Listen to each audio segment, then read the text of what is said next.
Step 4 is the new thing. We apply this equation to get our modal masses. Okay?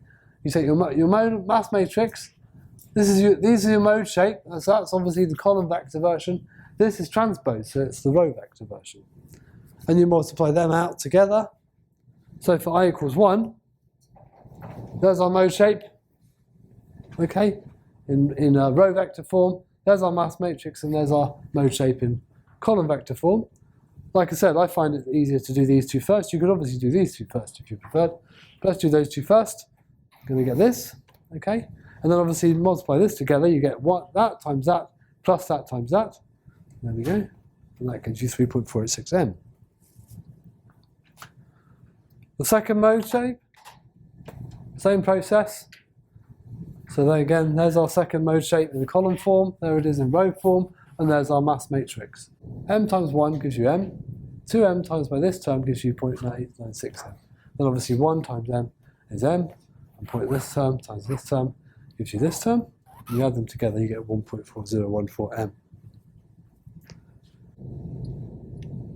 So there's the second modal mass. Step 5, you rescale using this equation.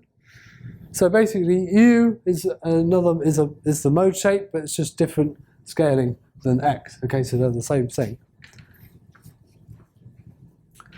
And you rescale it using that modal mass.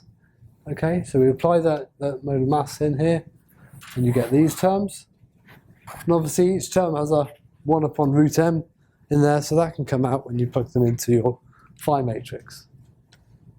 Okay, so you just line them up next to each other.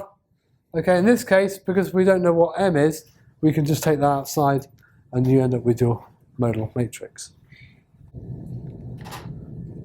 Dealing with the applied force. Okay, so that again, use that equation. So we take the transpose of our modal matrix, multiply it by the forcing function.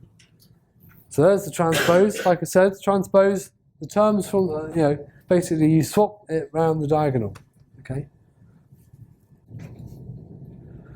So we apply the transpose of phi. So there's the transpose. Those two terms swap round. Okay. Okay. Those two terms are the same.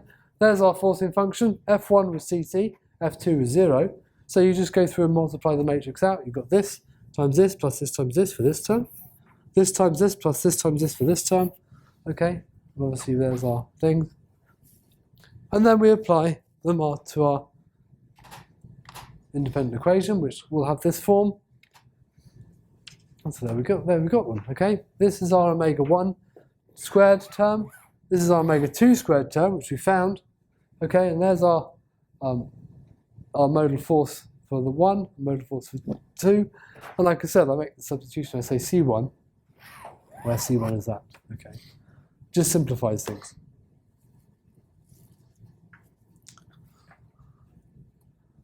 So our solution to those equations, we remember from chapter 3 that for a linearly forcing function, that was the general solution. Since we know we've got initial rest conditions, we know that that is the solution. And so we match up the equations, and we get an equation for Q1, and we get an equation for Q2. And then step 8, basically you reapply the substitution, and you get your solutions for x1 and x2. Okay, it's slightly different from the format I wrote on the board, but yeah, it's the same thing.